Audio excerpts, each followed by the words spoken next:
नमस्कार दोस्तों, कैसे हैं आप सभी? उम्मीद कर रहा हूँ बड़े अच्छे होंगे। आज हम इस सत्र में बात करेंगे अध्यापक भर्ती परीक्षा को लेके। और चूंकि आप सभी को पता है कि इस समय आपके पास में महज 30 दिन बचे हैं। 1 महीना शेष रहा है आपके पास में। और इस 1 महीने का कैसे प्रोडक्टिव यूज़ किया जाए और साथ में किन-किन चीज़ों का हमें ध्यान रखना है और कौन-सी चीज़ें हमें नहीं करनी है और कौन-सी चीज़ें करनी हैं।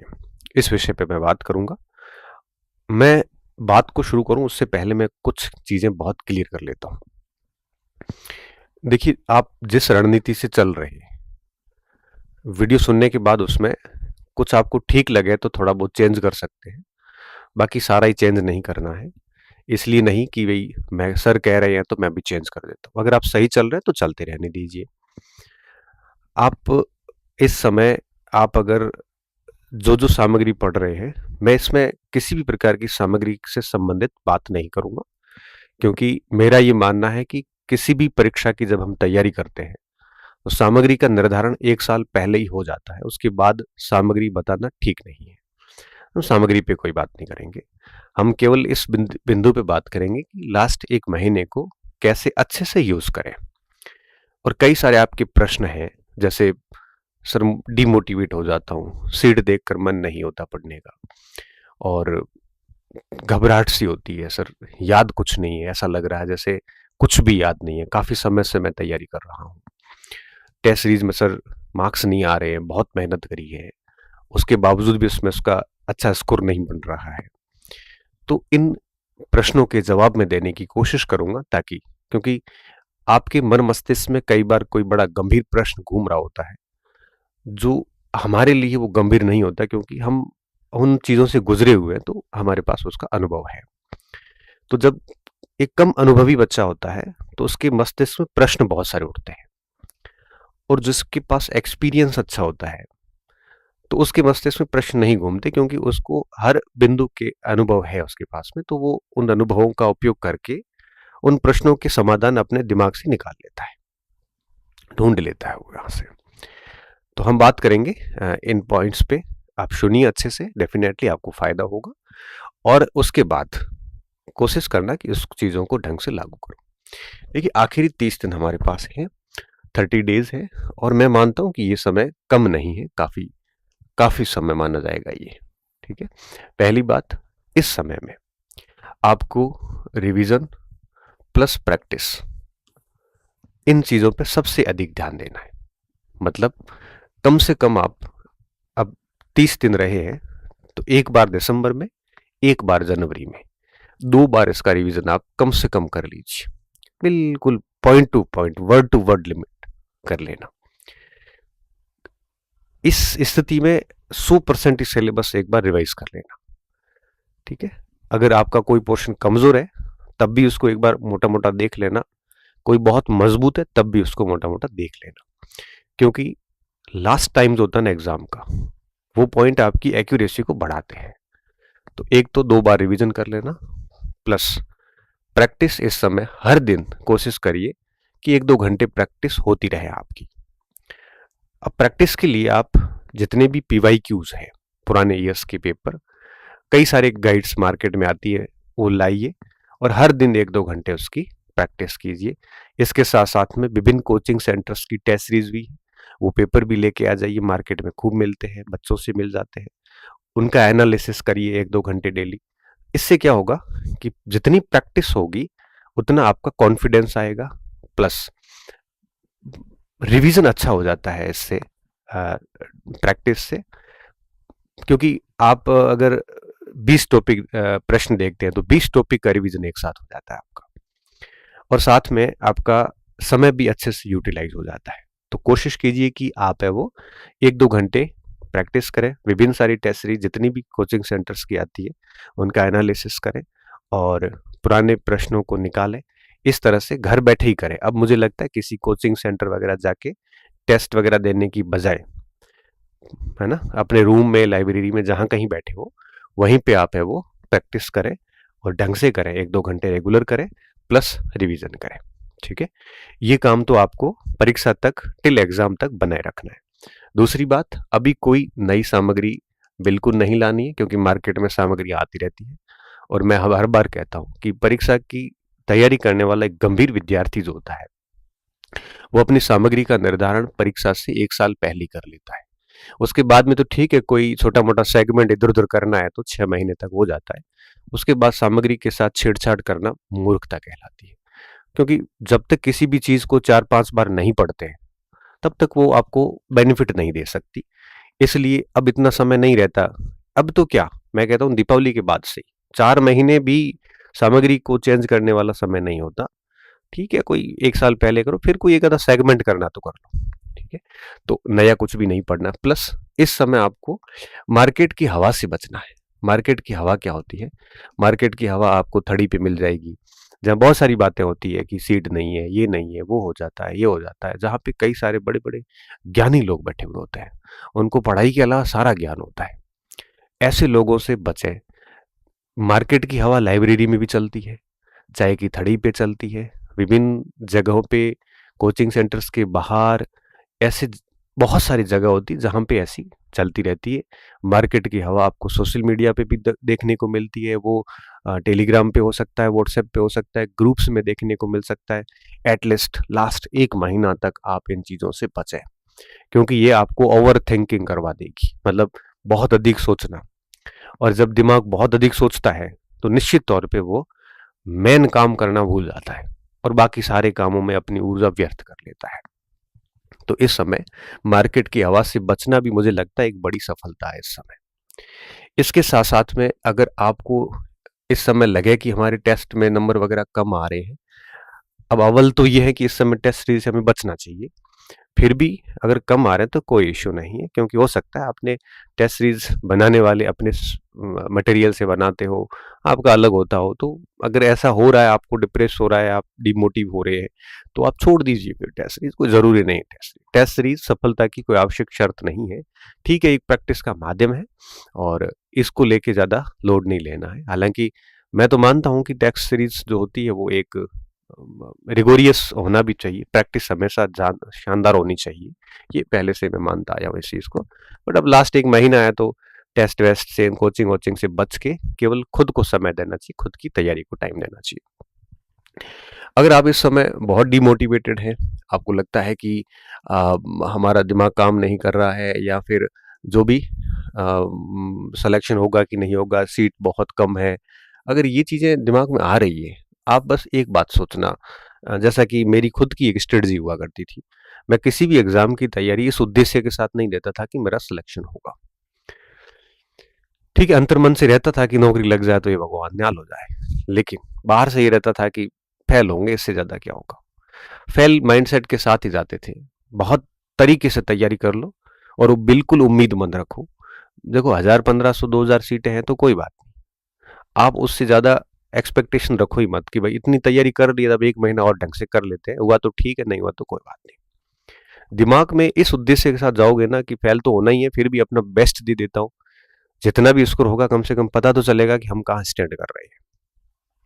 ये बात खेल खेल खिलाड़ी पे भी लागू होती है और यही बात एक विद्यार्थी जीवन में भी लागू होती है और यही बात एक बीमार व्यक्ति पे भी लागू होती है और यह बात जीवन के हर पक्ष पे लागू होती है कि आप पूरी ताकत के साथ अटेम्प्ट ले लीजिए और इस उम्मीद के साथ कि सिलेक्शन नहीं होना है, क्योंकि सिलेक्शन होने की बहुत अधिक उम्मीदें होती है तो प्रेशर बन जाता है और वो प्रेशर इतना तगड़ा होता है कि आपका पूरी परफॉर्मेंस बिगाड़ देता है, एग्जाम हॉल की भी और एग्जाम से पूर्व की स्थितियां भी आपकी प्रभावित हो जाती है। तो सबसे पहली कोशिश ये करिए कि आप जो है वो आप इस समय आप नाउम्मीदी के साथ एग्जाम देने जाए कि सिलेक्शन तो होना नहीं, इस सीट कम है, लेकिन मैं मेरा बेस्ट एफर्ट डाल देता हूँ।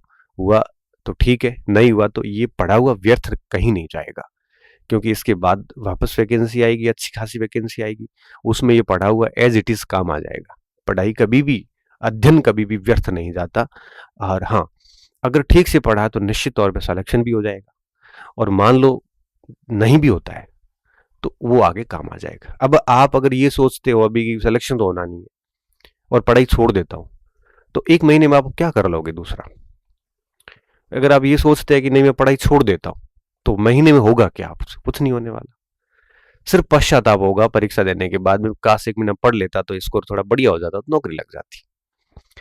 तो इससे अच्छा है कि जब महीना खराब करके भी कुछ हासिल नहीं होगा, सिर्फ समय खराब ही होगा, तो फिर यही सोच लीजिए कि थोड़ा ढंग से दे देते हैं, तो कम से कम अपना बेस्ट क्या है ये पता तो चलेगा, हम कहाँ तक पहुंच सकते हैं ये पता तो चलेगा एटलीस्ट।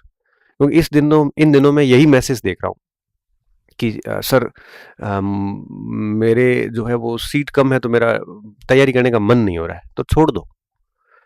और आप सोचो कि छोड़ दो, और 17 तारीख 18 तारीख जब परीक्षा होगी तब आपको महसूस होगा कि यार 1 महीना फालतू खराब कर दिया। क्योंकि 1 महीना अब करोगे क्या, छोड़ने के बाद क्या करोगे, वैसे ही बैठे रहोगे ना। इससे अच्छा है ये सोच लो कि सिलेक्शन नहीं होगा लेकिन मैं बेस्ट दे देता हूँ, ये करके पढ़ाई कर लो। देखो माइंडसेट का गेम है सारा, इसको जैसे घुमाओगे ना दिमाग को, दिमाग वैसे ही काम करना शुरू करेगा।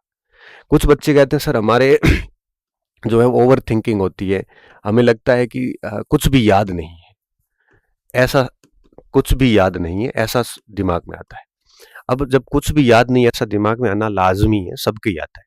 जब सिलेबस बहुत बड़े हो तो निश्चित तौर पे ऐसा दिमाग में चीजें आती हैं कि मुझे कुछ भी याद नहीं है। लेकिन जब ऐसी थॉट्स जब भी आए तब आप 20 प्रश्नों का प्रैक्टिस कर लो। मैंने कहा ना, ये प्रैक्टिस जो है ये कॉन्फिडेंस देती है कि आपको आ रहा है। क्योंकि बहुत कुछ होता है दिमाग में, प्रश्न देखते ही आपको पता चलेगा हाँ नहीं आ तो रहा है, ऐसी बात नहीं।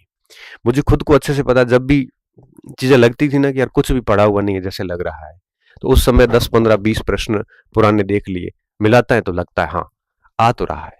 तो जब भी ऐसी फीलिंग आए ना, थॉट्स आए ना, उस समय आप प्रैक्टिस करने बैठ जाओ। आप देखना आधे घंटे बाद आप कॉन्फिडेंट हो जाओगे, हाँ ऐसी स्थिति हमारी खराब नहीं जितना मैं पहले सोच रहा था। दूसरा, आजकल क्या है कि मार्केट में चलता है कि आरपीएससी का लेवल इतना आ गया, पेपर हार्ड आ गया, तो ये हो गया। तो देखो मैं आपको एक बात बताऊं, पहली बात तो ये कि बोर्ड के पेपर इतने हार्ड नहीं आते, क्योंकि बोर्ड नीचे के ग्रेड की परीक्षा करवाते हैं तो वो उस हिसाब से लेवल रखते हैं। आरपीएससी अपर ग्रेड की एग्जाम्स करवाती है तो उनके लेवल हार्ड होते हैं। आप उन दोनों का कंपेयर कर ही नहीं सकते। तो अगर आप इन दोनों का कंपेयर करके अगर अपना मूड खराब कर रहे हो तो आप बहुत ही भोले और मूर्ख बच्चे हैं। अब जैसे कल आरपीएससी प्रोफेसर का पेपर लिया, टफ पेपर था डेफिनेटली, उसको देख के अध्यापक वालों को किसी टीचर ने बढ़ा दिया कि उसका देखो पेपर ऐसा आया, आपके भी ऐसा ही आएगा, आपके कंटेंट काम का नहीं। मैं शिक्षकों को भाइयों से भी कहता हूँ यार कम से कम ऐसे संवेदनशील समय ऐसा नहीं बोलना चाहिए आपको। और हमें अंदर से पता है कि अध्यापक का और प्रोफेसर का कोई एक दूसरे का कोई मेल ही नहीं है, दोनों की तुलना करना मूर्खता है। पहली बात तो ये। और दूसरी बात, मान लो पेपर ऐसा आ भी जाए तो क्या 1 महीने में आप उस लेवल की तैयारी कर पाओगे? राजस्थान का कोई बच्चा नहीं कर पाएगा। तो सारों के लिए सेम हो गया, फिर सबके लिए सेम हो गया ना, क्योंकि सारे एक ही मटेरियल पढ़ रहे हैं, पूरा राजस्थान सेम ही पढ़ रहा है, कोई अलग से कोई कुछ नहीं पढ़ रहा है। इसलिए अगर कठिन आ गया तो सबके लिए होगा, आपके लिए नहीं होगा, तब 40% लाना भी मुनासिब नहीं होगा।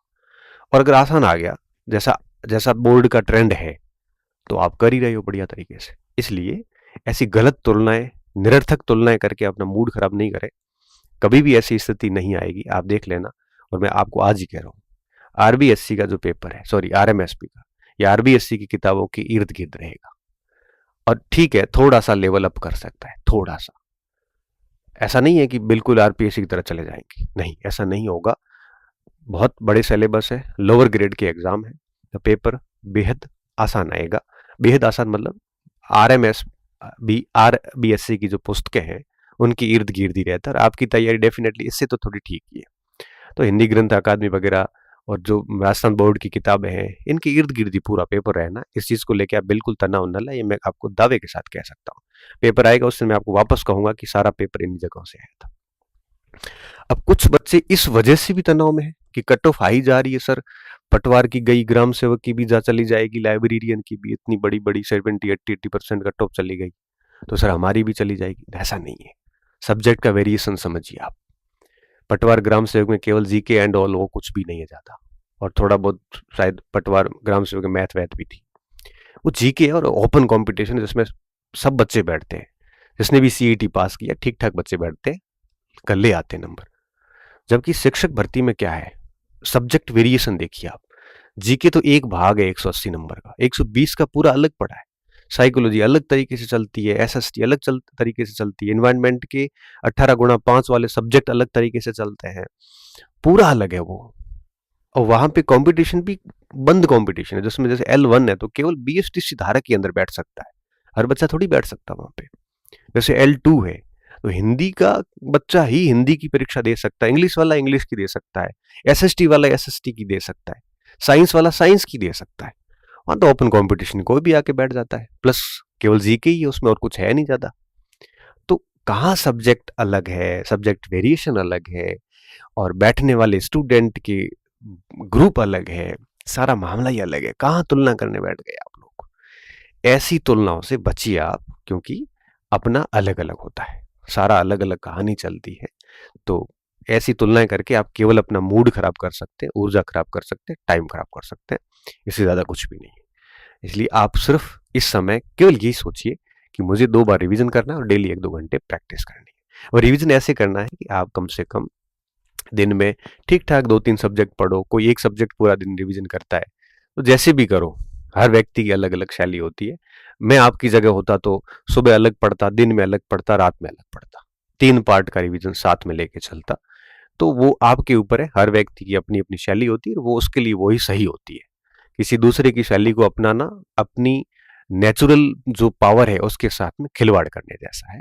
तो आपको जैसा ठीक लग रहा है वैसा चलते रहिए। हाँ, ये ध्यान रहे कि 15 दिन में एक बार सिलेबस घुमा देना आप बढ़िया तरीके से। कुछ भी याद नहीं है जैसी फीलिंग आती है तो कोई इश्यू नहीं है, ये सबके साथ होता है।